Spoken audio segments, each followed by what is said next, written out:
Musée de la préfecture de police de Paris. Dans ses vitrines, la collection d'objets la plus incroyable de l'histoire de la criminalité en France.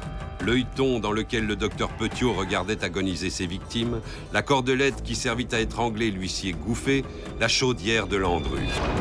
Couteaux, revolvers, matraques, toutes ces armes ont été utilisées pour commettre les crimes les plus abominables. À partir du 19e siècle, les policiers font appel à la science pour résoudre leurs enquêtes. L'anthropométrie, l'étude de l'iris humain, la graphologie et la morphopsychologie sont utilisées. Dans les archives du musée, les comptes rendus d'enquête, les scripts des interrogatoires, les croquis des scènes de crime vont nous emmener sur la piste sanglante des plus grands meurtriers de l'histoire.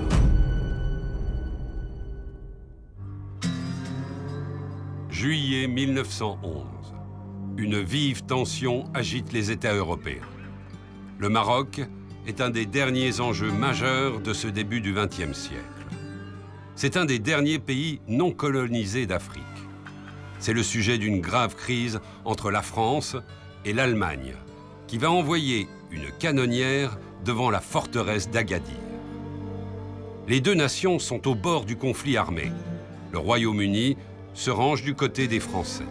Un accord est trouvé, l'Allemagne renonce à ses prétentions, évitant la guerre. Le 22 août 1911, la Joconde est volée au Louvre.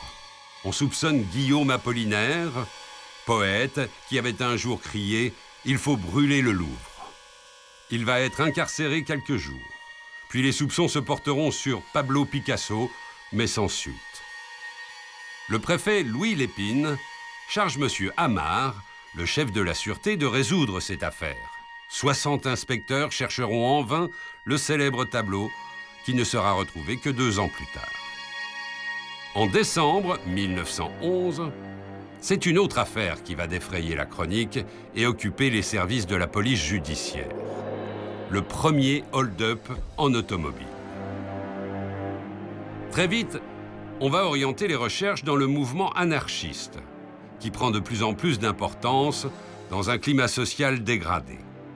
Rejetant les normes bourgeoises, les anarchistes veulent inventer une nouvelle façon de vivre. Mais certains revendiquent la réappropriation des biens volés par le capital par tous les moyens. C'est la mouvance de l'illégalisme. Les bandits tragiques, comme les appelle la presse, vont pendant 6 mois faire les grands titres des journaux jusqu'à la fin dramatique de celui qu'on a considéré comme leur chef, Jules Bonnot. La bande à Bonnot est restée dans la mémoire collective comme l'épopée sanglante des bandits en auto.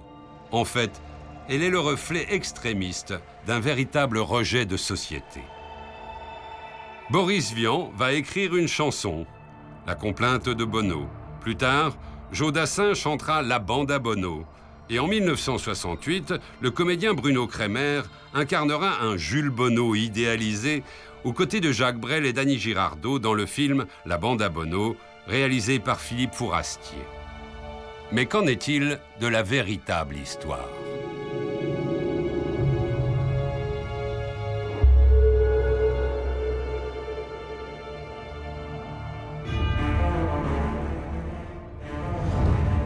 Le 21 décembre 1911, Ernest Cabi, garçon payeur auprès de la Société Générale, se rend à la succursale de la banque, rue Ordener, dans le 18e arrondissement de Paris. Il transporte sur lui 2 sacoches contenant le courrier et des titres nominatifs. Dans sa main droite, il tient un sac de toile contenant 5 266 francs en pièces d'argent et, caché dans la poche intérieure de sa veste, 20 000 francs en billets de banque et 5 000 francs or. Il n'a pas d'arme, mais il est escorté par un agent de la Société Générale.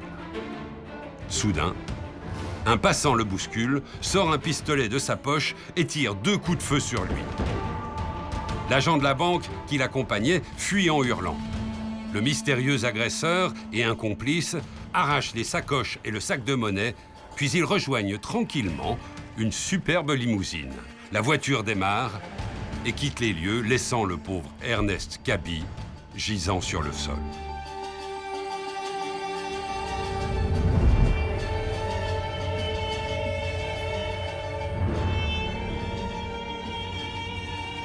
Ce premier braquage, il va mettre en évidence un déséquilibre total entre les moyens employés et ceux de la police de l'époque. À l'époque, la police n'avait aucune automobile. Il faut dire que l'automobile était naissante. Mais la police n'avait aucune automobile, ni d'armement. Donc, la police n'avait pas de pistolet. Les gardiens de la paix, qui étaient à l'époque, on les appelait les sergents de ville, étaient armés d'un sabre, un sabre baïonnette comme celui-ci, qui est issu des fusils chasse-peau de la guerre de 70, un petit peu avant même. Et donc, voilà l'armement du sergent de ville de l'époque. Le lendemain, le braquage fait la une de tous les journaux. Mais ce n'est pas le montant du vol qui est en gras sur les pages. Non, le butin est relativement faible. Les malfaiteurs n'ont pas découvert l'argent caché dans la veste du convoyeur. Ce sur quoi les journaux insistent, c'est sur cette mystérieuse bande en automobile. Jamais un braquage n'avait été accompagné d'une fuite en voiture. Au 36 quai des Orfèvres, on s'agite. Le commissaire divisionnaire Amar charge son adjoint, Louis-François Jouin, d'éclaircir au plus vite cette affaire d'un genre nouveau. L'utilisation d'une automobile pour un braquage n'est pas banale, c'est même du jamais vu. Les vols d'automobiles sont très rares à cette époque. Mais récemment, un certain Rimbaud, catalogué comme anarchiste, avait été mêlé à des vols de voitures. Il habitait Pavillon-sous-Bois et avait disparu de son domicile la veille de l'attentat, avant de réapparaître 2 jours plus tard. Il organisait des réunions avec d'autres anarchistes du mouvement illégaliste, prônant le vol pour se réattribuer les biens confisqués par le capital, disait-il. Et parmi ceux qui assistaient régulièrement à ces rencontres figurait Octave Garnier, soupçonné de plusieurs cambriolages et bien capable d'avoir participé au coup de main de la rue Ordener.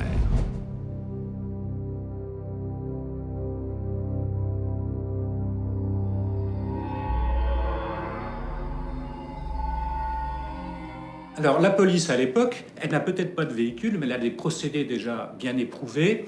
Elle est terriblement efficace. Et vous avez un service au quai des Orfèvres, au fameux 36. Vous avez une 3e brigade qui ne se consacre qu'à la traque des anarchistes qui font peser une menace sur la France depuis déjà très longtemps. Ce sont les enfants de Ravachol, si vous voulez. Ravachol. De son vrai nom, Königstein est un anarchiste célèbre pour son action violente contre la société. Adepte de la propagande par le fait, il imagina pour la première fois le terrorisme comme acte révolutionnaire, en utilisant largement des bombes artisanales pour décimer les magistrats qui présidaient le procès contre les anarchistes de Clichy en 1892. Arrêté, il défendra fièrement ses convictions devant la cour d'assises et condamné à mort. C'est en chantant qu'il montera sur l'échafaud, faisant de lui une légende du mouvement anarchiste. L'anarchisme ne doit pas être entendu comme aujourd'hui, on sent des groupuscules anards. L'anarchisme, c'est une sorte de mouvement social. Énormément de jeunes gens appartiennent à cette mouvance, mais ils ne sont pas encartés. Ce sont des ouvriers, le plus souvent, ou des gars qui ont cessé de travailler parce qu'ils estiment que la société est vraiment pénible et puis qu'on leur fait un mauvais sort, ils veulent se venger. Ce sont en partie ce qu'on a appelé les énervés de la belle époque. On dirait des voyous, tout simplement. La piste anarchiste semble convaincante et la police procède à plusieurs arrestations sommaires. Les autorités belges, où les jeunes anarchistes ont pris l'habitude de se cacher pour échapper au service militaire obligatoire, fournissent une liste de Français réfugiés en Belgique. Parmi eux, Édouard Carouy, Jean Deboué, Raymond Caïmin et Victor Kibalchich, qui franchissent régulièrement la frontière et qui, lorsqu'ils sont en France, se cachent dans les locaux du journal L'Anarchie.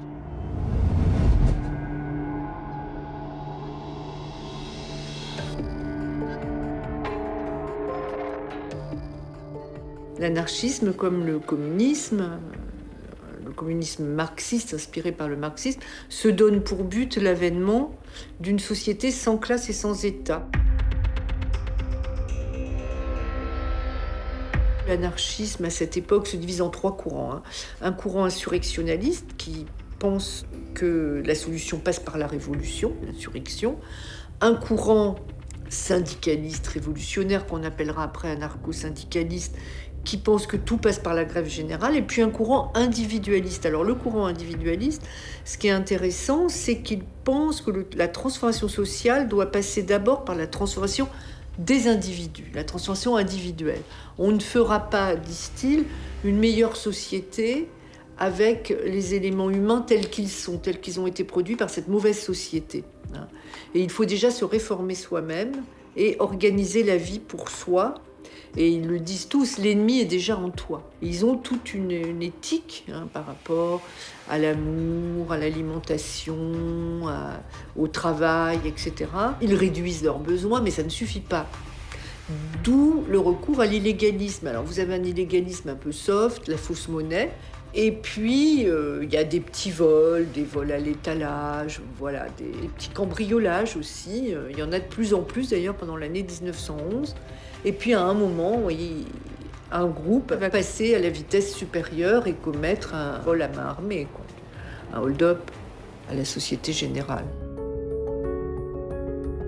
Le 28 décembre 1911, le commissaire Join apprend qu'une automobile semblable à celle ayant servi pour le braquage de la rue Ordener a été entreposée dans un garage de Bobigny. Il décide de planquer devant, mais pour que la souricière fonctionne, il ne faut surtout pas que la presse soit au courant. La presse, il faut le rappeler, le Matin, le Petit Quotidien, sont des journaux qui tirent à pratiquement 800 000, 1 million d'exemplaires. Donc quand ils tiennent un feuilleton dont ils pensent qu'il va passionner le lecteur, les gars ne lâchent pas. Et à la préfecture de police, on reçoit les journalistes, on leur donne des informations, en même temps que les journalistes eux-mêmes mènent des enquêtes avec les mêmes capacités, voire plus, parce qu'ils ont plus d'argent. Vous prenez le journal L'Excelsior, qui est le premier journal illustré véritablement avec des reportages photos. Les gars sont sur place dès qu'il va se commettre un événement, ils sont sur place parfois avant la police. Et le fondateur de L'Excelsior, c'est rien moins que l'éditeur Laffitte, qui est l'éditeur d'Arsène Lupin. Donc le public est passionné par ça, la presse sait que le sang fait vendre, le crime fait vendre et les grandes enquêtes policières font vendre. Et la presse travaille en parallèle de la police, et donc là il y a toutes sortes d'informations aussi qui sortent. Le lendemain, à la une du Petit Parisien, on pouvait lire que la Delaunay-Belleville, ayant servi au hold-up de la rue Ordener, avait été vue dans un garage de Bobigny appartenant à un certain Detweiler, un anarchiste. Monsieur Amar, le chef de la sûreté, est atterré, mais il envoie immédiatement ses hommes perquisitionner l'entrepôt et interroger Detweiler. Ce dernier confirma que la voiture avait bien été entreposée chez lui, mais qu'il ne connaissait pas les personnes qui l'avaient amenée. La fouille permit de découvrir un titre de rente, volé quelques mois auparavant, et Detweiler fut embarqué avec femme et enfants au quai des Orfèvres. Le jour même, vers 6 heures du soir, une jeune femme pousse la grille du pavillon de Bobigny. Heureusement pour la police, qui n'a pas relâché sa surveillance, elle n'a pas lu la presse. Arrêtée, elle est rapidement identifiée comme étant Jeanne Giogis, la maîtresse de Carouille, l'un des anarchistes désignés sur la liste donnée par la Belgique. La police en faisait le principal suspect dans l'affaire de la rue Ordener. La piste anarchiste se confirmait. D'autant plus que le chef de la sûreté reçoit au même moment un courrier de Lyon lui transmettant la fiche anthropométrique d'un nommé Jules Bonneau, auteur du vol d'une voiture et du meurtre de l'anarchiste Giuseppe Platano. Son profil correspondait parfaitement à celui des agresseurs du garçon de recette. Donc l'enquête va se diriger vers des personnages que l'on connaît parfaitement. Et s'il y en a un que l'on n'attend pas, c'est le fameux Bonneau. Puisque Bonneau, lui, n'appartient pas à ce mouvement anarchiste parisien lié au journal L'Anarchie, Bonneau est beaucoup plus vieux, puisqu'il a 35 ans, alors que ce sont des jeunes gens de 22, 24 ans. Puis Bonneau est un Lyonnais. Et il est bien connu de la sûreté lyonnaise, mais pas de la sûreté parisienne. Rappelons aussi qu'il n'y a pas une police nationale en France, mais il y a des polices. Chaque commune doit assurer sa police, et qu'il y a des préfectures qu'à Paris, Marseille et Lyon. Et Bonneau est bien connu des services de police lyonnais. Et comme par hasard, quelques jours avant l'événement du 21 décembre, donc le fameux hold-up motorisé, Bonneau a disparu de Lyon. Le 30 novembre 1911, le juge d'instruction de Melun avait lancé un mandat d'arrêt à l'encontre de Jules Bonneau, inculpé du meurtre de l'anarchiste italien Platano. Bonneau et Platano voyageaient ensemble en direction de Paris dans une voiture volée. Près de Lieu-Saint, Bonneau tire sur Platano. Pourquoi? Cela reste un mystère. Il abandonne ensuite la voiture et prend tranquillement le train pour la capitale, où l'on perd sa trace. Pour la police, sa connaissance de la mécanique et de la conduite des voitures en faisait un suspect à ne pas négliger, comme Carouy et Garnier, que l'on recherchait toujours, mais tous avaient disparu. C'était un milieu anarchiste qui est déjà très structuré, qui existe déjà avant l'arrivée de Bonneau. Alors évidemment, il a introduit des méthodes modernes, l'automobile que les autres n'utilisaient pas, etc. Les armes modernes. Alors l'armement, c'est pareil, il fallait qu'ils se procurent des armes. Alors, ils en avaient déjà quelques-unes qui venaient de plusieurs cambriolages. En faisant les coffres-forts, ils en trouvaient de temps en temps, ils trouvaient un revolver par-ci. Le Conseil de Paris a débloqué des fonds pour acheter des armes. Donc ils avaient commandé des armes, des Browning notamment, et ces armes-là étaient pour la police. L'importateur attendait plus que le règlement pour les livrer. Et ça ne s'est pas passé comme ça, c'est que Bonneau et sa bande, ayant appris ça, parce que la presse évidemment en parle comme d'habitude, ayant appris ça, ils sont allés cambrioler l'importateur, ils ont fauché les armes qui étaient destinées à la police. Ce qui fait qu'ils étaient équipés d'armes ultramodernes, et la police a dû attendre 6 mois avant d'avoir ses pistolets. La police ne restait bien évidemment pas inactive. Mais où chercher? Ernest Caby, le garçon payeur de la rue Ordener, se remet miraculeusement de ses blessures. À l'hôpital Bichat, où il est soigné, le juge d'instruction lui montre les photographies des principaux suspects. Sans hésitation, il désigne Octave Garnier comme son agresseur. Le 24 janvier 1912, Le Matin titre « Mon assassin ». C'est bien lui, dit Caby devant la photographie de Garnier. L'arrestation du chenapan qui s'est rendu coupable du sanglant attentat de la rue Ordener n'est plus maintenant qu'une question d'heure. Plus d'un mois après l'attentat de la rue Ordener, la police ne trouve toujours pas les principaux coupables. Elle ne manque pas d'indices, mais le mouvement anarchiste semble tellement embrouillé et leur solidarité est telle que les caches sont nombreuses. Au nom de la restitution de l'argent volé par le capital, les exactions individuelles menées par les illégalistes se multiplient. La brutale évolution avec des actions violentes allant jusqu'au crime pourrait venir de l'arrivée dans ce milieu parisien de l'homme qui venait de Lyon, Jules Bonneau.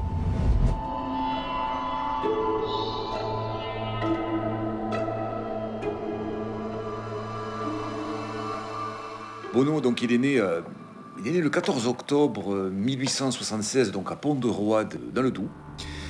Son père est fondeur. C'est un jeune garçon, en fait, bon, non seulement qui n'aime pas l'école, son père est analphabète, donc il n'a pas véritablement de culture, d'attache intellectuelle. Et donc il devient très vite apprenti mécano, mais ça ne lui plaît pas beaucoup. Le travail est dur, il a quelques soucis avec ses différents patrons. Et c'est là qu'il commence à commettre quelques menus larcins. Il n'est pas très très bien non plus dans sa peau, puisqu'il vient de perdre sa mère.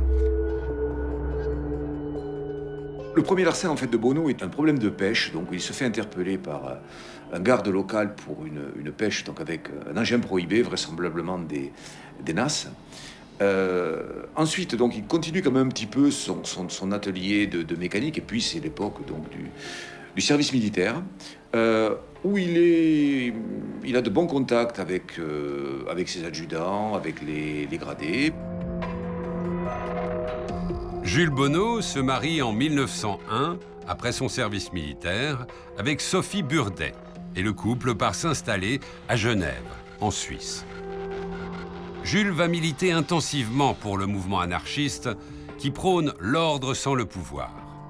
À la suite de cet engagement politique et syndical, il sera renvoyé de son travail. Personne ne veut plus l'engager. À sa réputation déjà lourde, on ajoute alors celle d'agitateur anarchiste. Les conséquences sont là. Il est expulsé de Suisse avec sa femme. Nous sommes alors en 1903. En février 1904, Sophie accouche d'un garçon, Louis Justin. Il s'installe à Lyon. Bonneau continue de mener les grèves et de dénoncer les injustices, s'attirant les foudres du patronat. Il déménage à nouveau et se rend à Saint-Étienne, où là, sa femme tombe amoureuse d'un autre homme. Il s'appelle Besson et est secrétaire syndical du parti de Bonneau. Sophie retourne en Suisse avec son fils et son amant, abandonnant définitivement son mari. En 1906, Jules, dont le frère s'est suicidé quelques années auparavant pour un chagrin d'amour, est désormais complètement seul. Sans travail, il vit quelque temps dans la misère avant de commencer une carrière de cambrioleur. Bonneau, c'est vraiment... il a le moteur dans le sang, il a les voitures dans le sang, mais il a aussi un côté innovation. Le progrès, pour lui, c'est ce qui l'intéresse le plus. Et c'est le premier à ouvrir les coffres-forts au chalumeau-cédric. C'était le premier en France à le faire. En compagnie d'un anarchiste italien, Platano, avec lequel il se lie d'amitié, il commet plusieurs casses. C'est un as de l'ouverture des coffres-forts. Avec l'argent de ses larcins, il achète un atelier de mécanique à Lyon. Il va d'ailleurs se servir des véhicules qu'il doit réparer pour ses braquages. Mécanicien le jour, cambrioleur la nuit, Jules Bonneau semble avoir trouvé sa voie. Remarquable chauffeur, Bonneau n'a aucune difficulté à semer les policiers qui sont encore à bicyclette ou à cheval. Il fait parler de lui beaucoup trop. Il décide donc de fuir vers Paris avec Platano. Sur le trajet, Platano meurt. Par accident ou non, les deux théories s'opposent.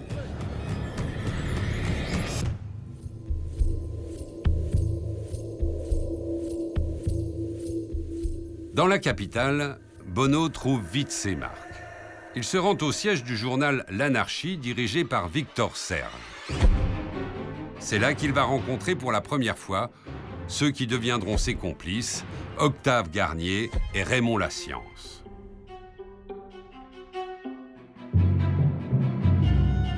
Nous sommes fin novembre 1911, moins d'un mois avant le terrible braquage qui fera leur célébrité. Tout s'est donc déroulé très vite. L'arrivée de Jules Bonneau a réveillé chez eux un désir de passer à l'étape supérieure, de passer à l'action. Les trois hommes étaient, sans vraiment le savoir, animés par le même idéal. Une âme de révolté cimentée par la condition ouvrière de l'époque, la volonté de se rebeller contre les inégalités sociales, la même appartenance à un mouvement illégaliste allant au-delà de l'anarchisme.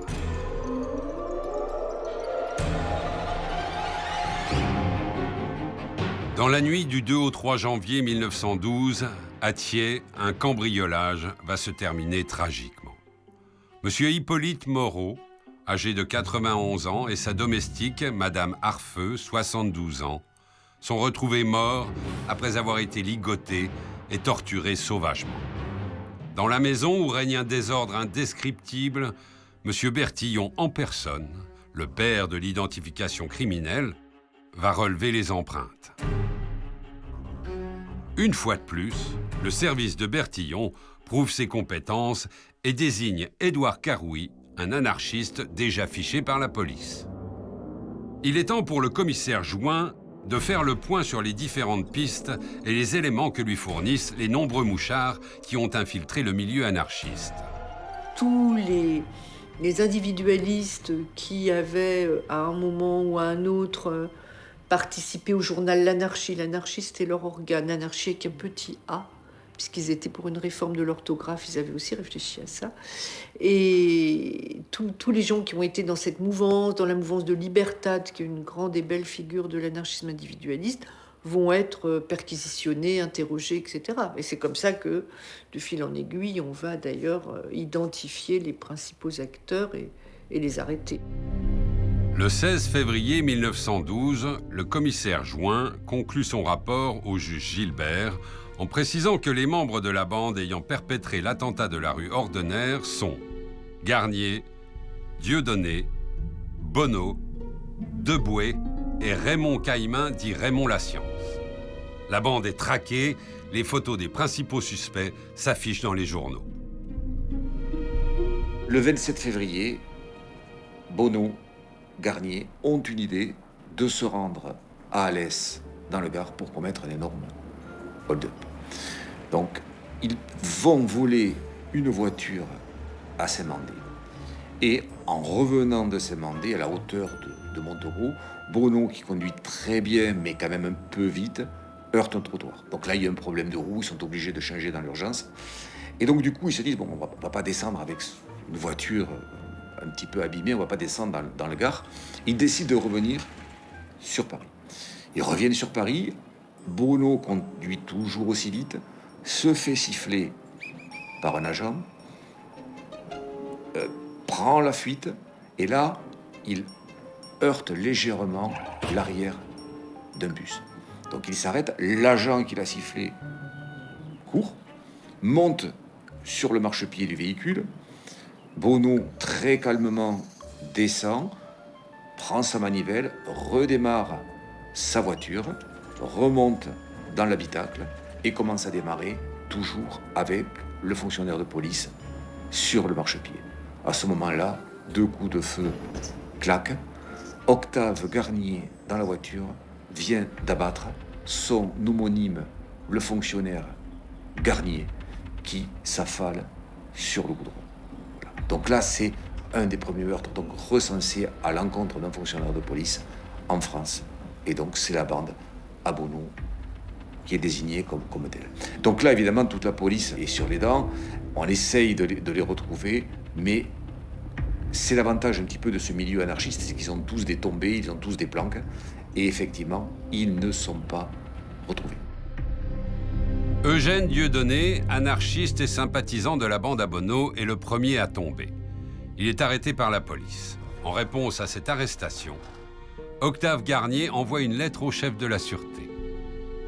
Depuis que par votre entremise, la presse a mis ma modeste personne en vedette, à la grande joie de toutes les concierges de la capitale, vous annoncez ma capture comme imminente, mais croyez bien que tout ce bruit ne m'empêche pas de goûter en paix les joies de l'existence. Il s'avoue coupable de tous les crimes et disculpe Dieudonné. Je vous déclare que Dieudonné est innocent du crime que vous savez bien que j'ai commis. Il précise enfin que lui et sa bande iront jusqu'au bout sans une once d'hésitation. Je sais que cela aura une fin dans la lutte qui s'est engagée entre le formidable arsenal dont dispose la société et moi. Je sais que je serai vaincu, je suis le plus faible, mais j'espère bien faire payer cher votre victoire. Il signe sa lettre en apposant ses empreintes avec un nouveau pied de nez à Bertillon. Bille de Bertillon, mets tes lunettes, gaffe! La provocation est à son comble. Un tel acte pousse de nombreux voyous comme Élie Monnier, Édouard Carouy ou André Soudy à rejoindre définitivement la bande.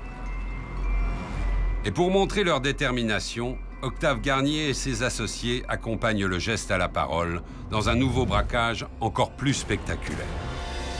Quelques semaines plus tard, le 25 mars 1912, la bande à Bonneau vole une voiture sur la route de Montgeron. 3 hommes sont arrêtés avec leur véhicule sur un bord de route lorsqu'arrive une deux dure-mouton. Là, les 2 personnes, les 2 conducteurs et son passager pensent que ce sont des ouvriers qui travaillent, s'arrêtent puisque la route est barrée.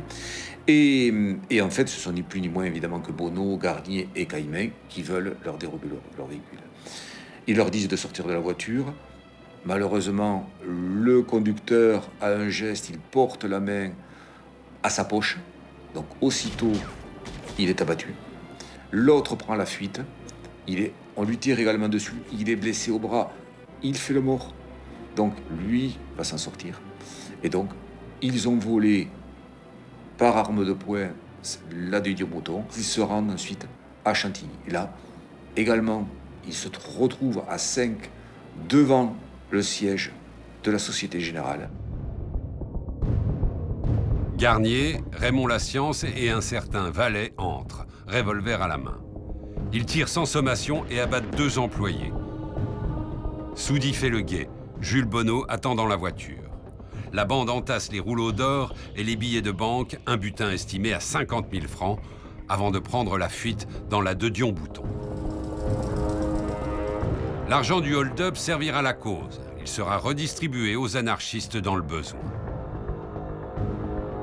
La police ne peut accepter d'être ridiculisée de la sorte. Elle s'active et passe tout au crible. Restaurants, hôtels, etc.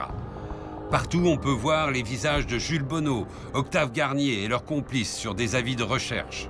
Les tuyaux arrivent de plus en plus nombreux et les arrestations aussi. Le 30 mars 1912, Soudy est arrêté. Dans ses poches, on trouve un pistolet et une capsule de cyanure. À son arrestation, il dit « Heureusement pour vous que vous avez été vite, sinon le chargeur était pour vous et le poison était pour moi. » Quelques jours plus tard, le 4 avril, c'est le tour de Carouy d'être arrêté. Un infiltré se fait passer pour un pseudo-ami et lui demande de l'accompagner à la gare. Là, 4 policiers déguisés vont lui sauter dessus, l'assommer et le ligoter. « Quelle capture! Et quel potin de main dans les canards !» clame-t-il aux policiers. Là encore, des revolvers et des capsules de cyanure. Mais pas d'aveu. Le commissaire Join est en veine. 2 arrestations en moins d'1 semaine. Et sa chance ne s'arrête pas là. Le 7 avril, Raymond Caillemin, le fameux Raymond Lascience, est arrêté à son tour. Sur lui, des armes et une importante quantité d'argent dont il ne peut expliquer la provenance. Vexé, Raymond Lascience menacera le commissaire. « Je suis arrêté, mais d'autres continueront. Vous n'en verrez jamais la fin. » La provocation semble être le credo de la bande à Bonneau. Pourtant, la fin, le commissaire Join y croit de plus en plus. Et malgré les réflexions des uns et des autres, les voyous de la bande à Bonneau tombent comme des mouches. Le 14 avril 1912, le feuilleton de la bande à Bonneau s'interrompt pendant quelques jours pour laisser la place à un événement qui va stupéfier le monde entier, le naufrage de l'insubmersible Titanic.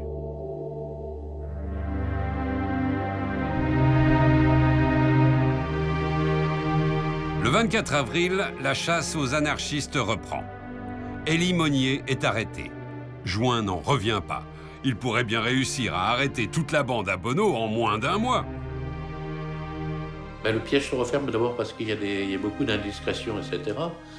Il y a dans le milieu anarchiste, à l'époque, les mouches, c'est-à-dire que c'est des gens qui sont infiltrés, qui renseignent dans le milieu anarchiste ou qui sont coincés, des anarchistes eux-mêmes, ou des policiers infiltrés. On ne fait pas de vraie police sans indicateur, il faut bien se le dire. On peut dire que le procédé est sale, peut-être bien, mais la police n'a pas la boule de cristal, et sans indicateur, il n'y a pas de bonne police. Donc, ils sont renseignés, ils savent qu'ils fréquentent le milieu anarchiste, et principalement, à Ivry, il y a un sympathisant qui a un entrepôt de vêtements à la Halle, et cet homme, qui est commerçant à Ivry, hébergerait toujours quelqu'un qui est recherché par la police et qui pourrait correspondre, d'après le signalement, à Bonneau.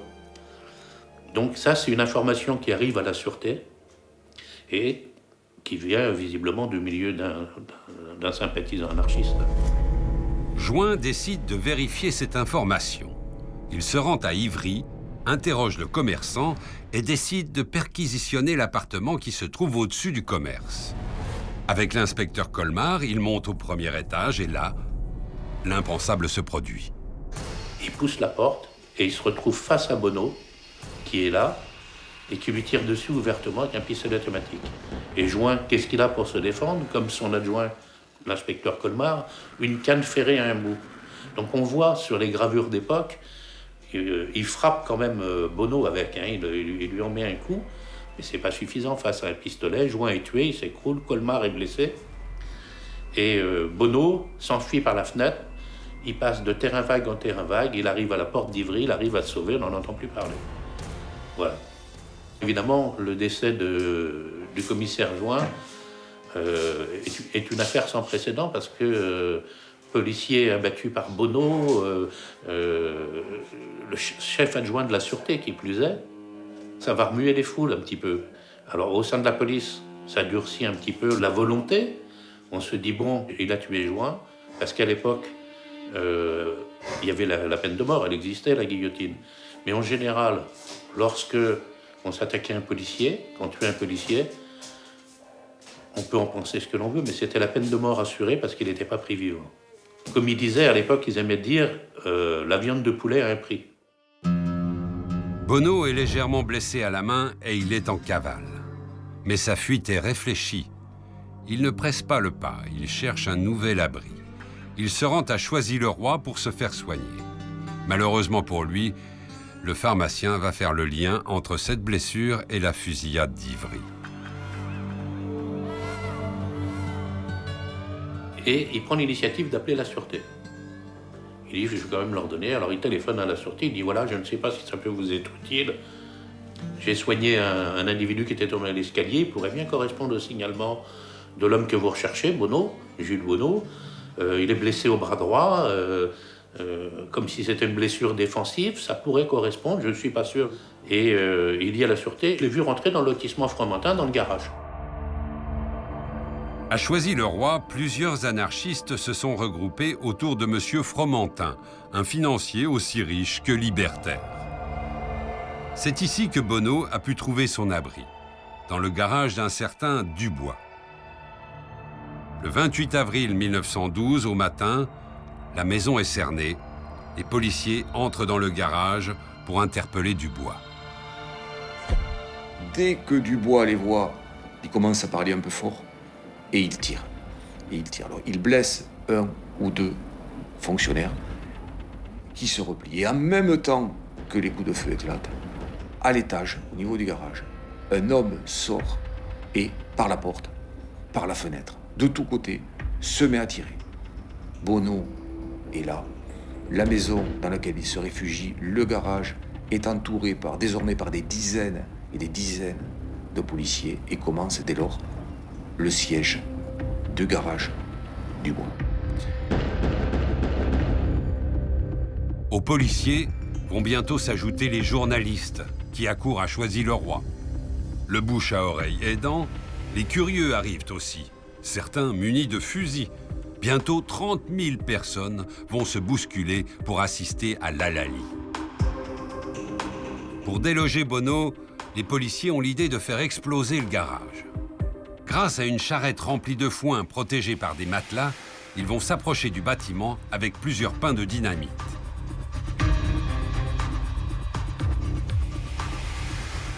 Ils avancent tant bien que mal, ils arrivent à la porte du garage. Bon, premier problème, le cordon s'éteint, donc ils sont obligés, sous le feu nourri plus ou moins, de revenir pour les rallumer. Bon, bref, finalement le cordon finit par s'allumer, la charge explose.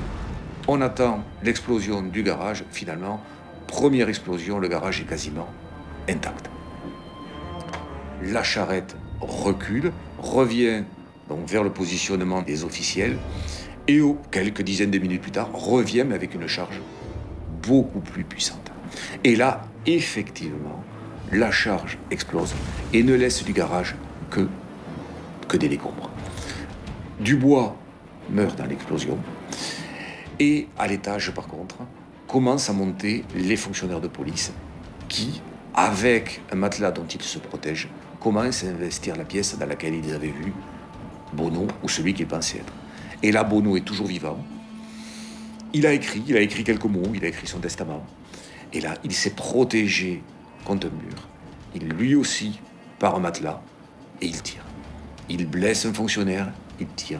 Et au bout d'un moment, quand même, évidemment, il est tué, tiré par les pieds. Et on voit encore l'image, la photo, où on le voit véritablement descendre, mort dans ses escaliers. Donc voilà, c'est une fin terrible pour Jules Bonneau.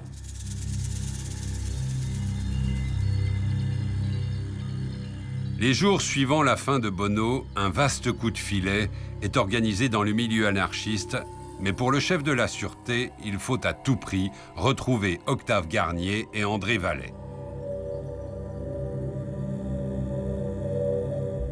Guichard met tous ses hommes sur la brèche et les indicateurs sont sollicités.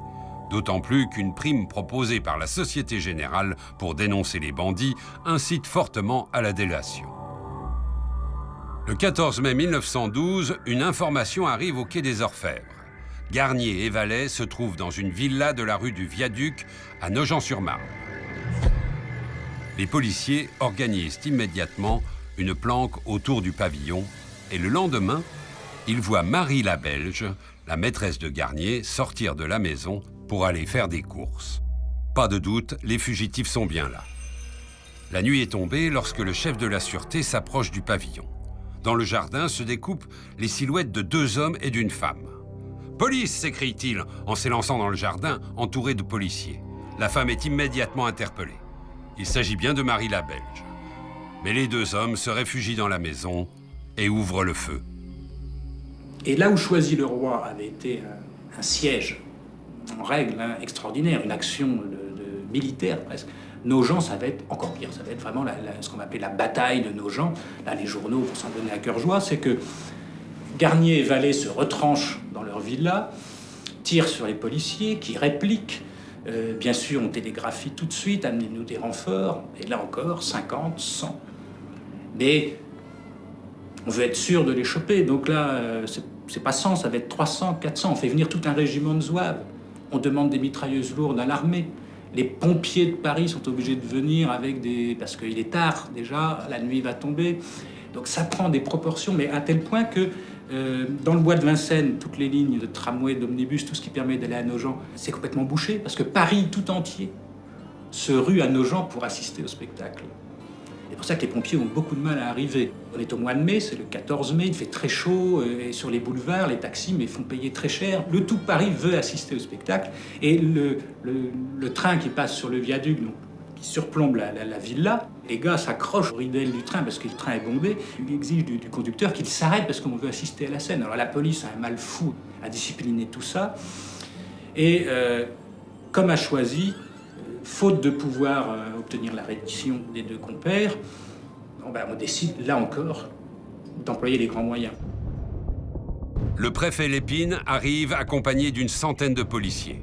On appelle à la rescousse une compagnie de zouaves du fort de Rosny. Ce 14 mai 1912, à Nogent-sur-Marne, se met en place le plus impressionnant dispositif policier que l'on eût jamais vu. Plus de 500 hommes en armes pour arrêter 2 malfaiteurs. On leur a tiré la mitrailleuse dessus, on a balancé des bombes explosives depuis le viaduc sur le toit de la maison. Et donc le siège, il dure, jusqu'au moment où on décide de donner l'assaut. La maison est dynamitée de nouveau aussi. On place une charge, alors cette fois-ci une grosse charge. Et là, quand même, ça les a secoués. Dedans, Garnier et Vallet sont un peu secoués. Et l'assaut est donné. Et là, ils rentrent, ils se font accueillir par des rafales de pistolets automatiques, pas semi-automatiques, des nuées de balles, une volée de balles qui arrive sur les policiers. C'est là où il y a l'épisode de Lépine qui arrive avec son petit 6,35 ceint de son écharpe de préfet, et il se retrouve face à Vallet, et il y a un mobilard qui voit que le préfet va se faire descendre. Il lui met un grand coup d'épaule, il fait presque tomber le préfet, on ne sait pas d'ailleurs s'il n'est pas tombé. Il pousse Lépine se retrouve déstabilisé, et la balle frappe son chapeau, elle a traversé le chapeau. Il y avait un chapeau mou, un chapeau melon, et le melon de Lépine est transpercé d'une balle. Donc il a quand même eu assez chaud parce qu'elle n'est pas passée loin. Je pense que si on l'avait poussé en arrière, il l'avait en pleine figure. Donc après, c'est la curée. Les militaires rentrent dans la maison, on tire dessus au fusil de guerre.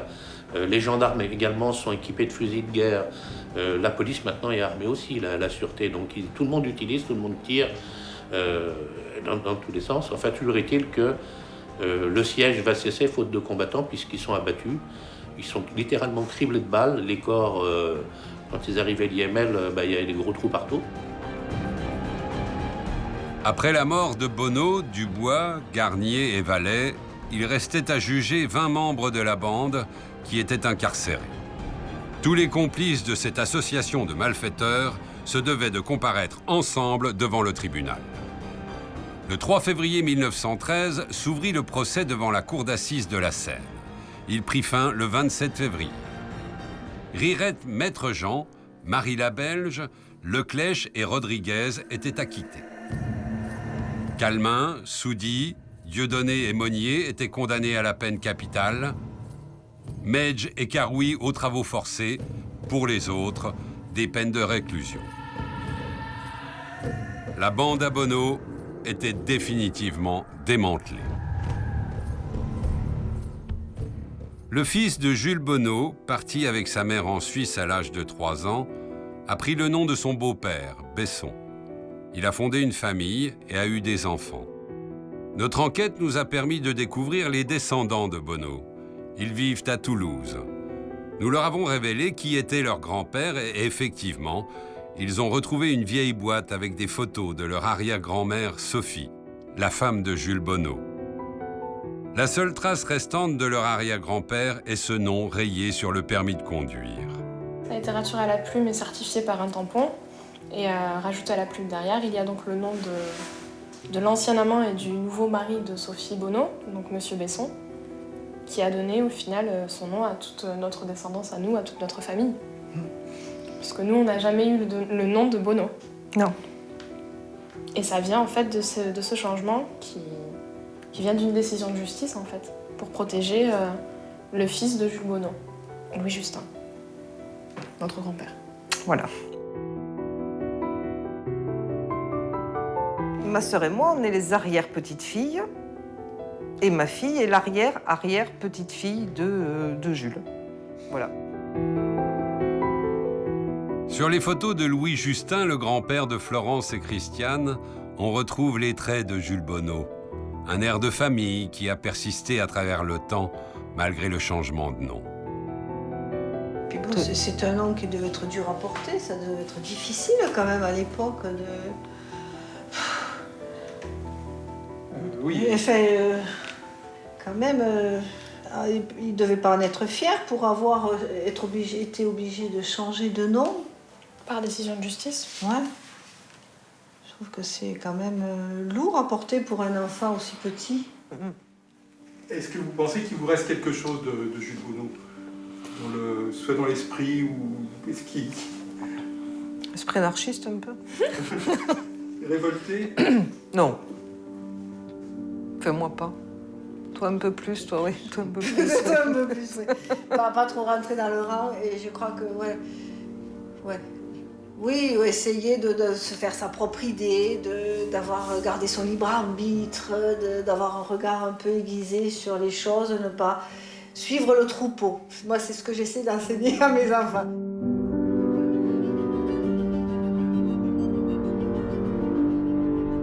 La bande à Bonneau a marqué à jamais l'histoire du grand banditisme de par la violence des agressions, la rapidité des larcins et la détermination aveugle de ces hommes face à la société.